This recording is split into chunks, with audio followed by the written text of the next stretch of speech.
and when he finished the formal paper he talked to them, his hands in his pockets, his spectacled face a flashing disk like a plate set up on edge in the lamplight. They shouted, "That's the stuff!" And in the discussion afterwards they reflected with impressiveness to "our friend and brother, Mr. George F. Babbitt." He had in 15 minutes changed from a minor delegate to a personage almost as well known as that diplomat of business, Cecil Rountree. After the meeting delegates from all over the state said, "How are you, Brother Babbitt?" 16 complete strangers called him George, and 3 men took him into corners to confide, "Mighty glad you had the courage to stand up and give the profession a real boost. Now I've always maintained—" Next morning, with tremendous casualness, Babbitt asked the girl at the hotel news-stand for the newspaper from Zenith. There was nothing in the press, but in the Advocate-Times on the third page, he gasped, they had printed his picture and a half-column account. The heading was "Sensation at Annual Landmen's Convention. G. F. Babbitt, Prominent Ziptown Realtor, Keynoter in Fine Address."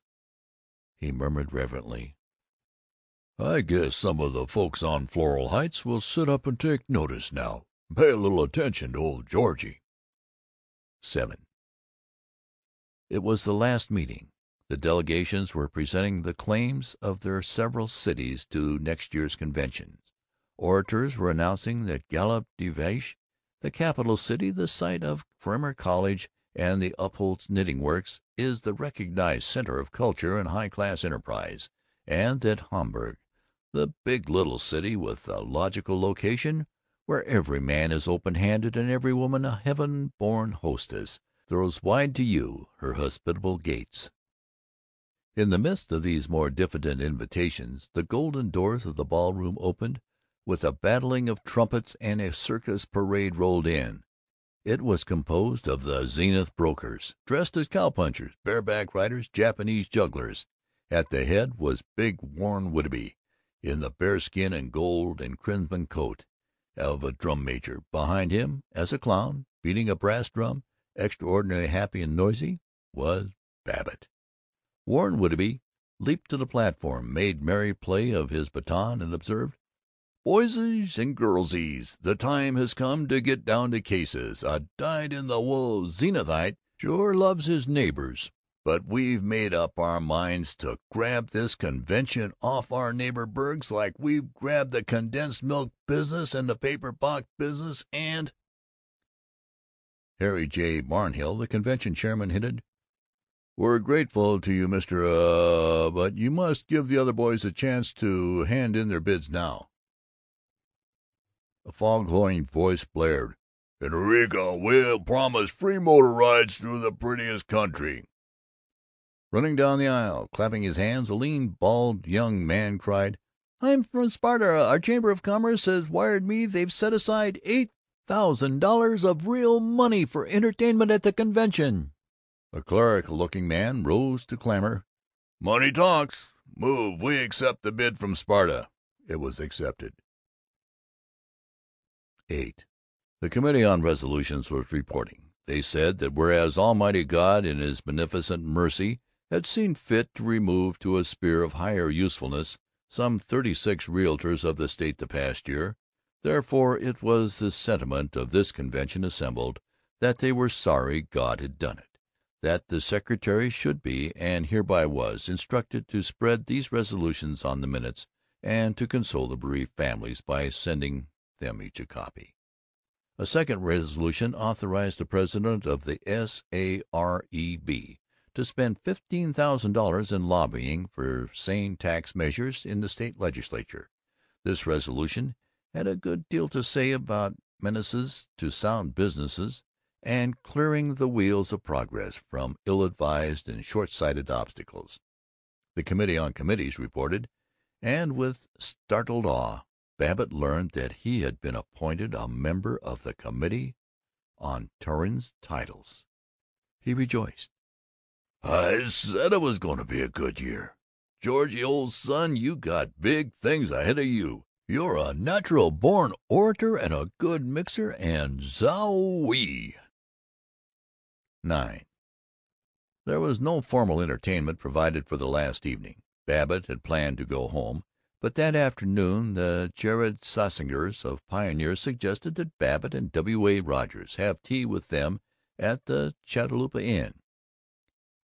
Teas were not known to Babbitt. His wife and he earnestly attended them at least twice a year, but they were sufficiently exotic to make him feel important. He sat at a glass-covered table in the art-room of the inn, with its painted rabbits, mottos lettered in birch bark, and waitresses being artistic in Dutch caps. He ate insufficient lettuce sandwiches, and was lively and naughty with Mrs. Sassenberger, who was as smooth and large-eyed as a cloak model. Sassenberger and he had met 2 days before, so they were calling each other Georgie and Sassy. Sassburger said prayerfully, "Say, boys, before you go, seeing this is the last chance, I've got it up in my room. And Miriam here is the best little mixologist in the Statos Unidos, like us Italians say." With wide flowering gestures, Babbitt and Rogers followed the Sassburgers to the room. Mrs. Sassburger shrieked, "Oh, how terrible!" when she saw that she had left a chemise of sheer lavender crepe on the bed. She tucked it into a bag, while Babbitt giggled, "Don't mind us, we're a couple of little devils." Sassburger telephoned for ice, and the bellboy who brought it said, prosaically and unprompted, "Highball glasses or cocktail." Miriam Sassburger mixed the cocktails in one of those dismal, nakedly white water pitchers which exist only in hotels. When they had finished the first round, she proved by intoning, "Think you boys could stand another? You got a dividend coming," that though she was but a woman, she knew the complete and perfect rite of cocktail drinking. Outside, Babbitt hinted to Rogers, "Say, W.A., old rooster, it comes over me that I could stand it if we didn't go back to the lovin' wives, this handsome a Bend, but just kind of stayed in Monarch and threw a party, eh?" "George, you speak with the tongue of wisdom and savoir-faire. El Wing's wife has gone to Pittsburgh. Let's see if we can't gather him in." At 7:30 they sat in a room with Elbert Wing and two upstate delegates. Their coats were off, vests open, their faces red, their voices emphatic. They were finishing a bottle of corrosive bootlegged whiskey and imploring the bellboy, "Say, son, can you get us more of this embalming fluid?" They were smoking large cigars and dropping ashes and stubs on the carpet. With windy guffaws they were telling stories. They were, in fact, males in a happy state of nature. Babbitt sighed, "I don't know how it strikes you hellions, but personally I like this busting loose for a change, and kicking over a couple of mountains, and climbing up the North Pole, and waving the aurora borealis around."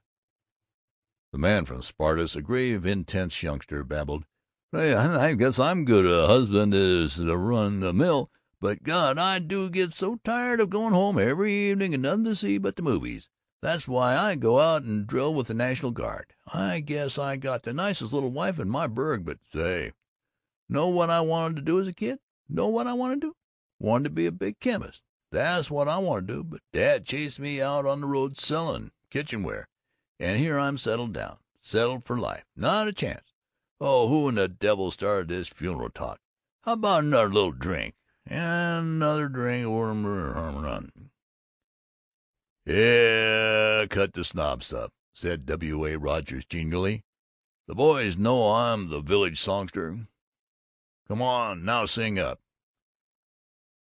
Said the old Abadiah to the young Abadiah, "I'm a dry Abadiah, I am dry." Say the young Abadiah to the old Abadiah, "So am I, Abadiah, so am I."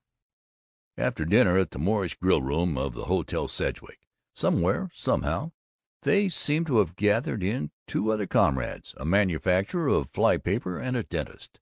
They all drank whiskey from teacups, and they were humorous, and never listened to one another except when W.A. Rogers kidded the Italian waiter. "Say, Giuseppe," he said innocently, "I want a couple of fried elephant's ears." "Sorry, sir, we haven't any." "Huh? No elephant's ears? What do you know about that?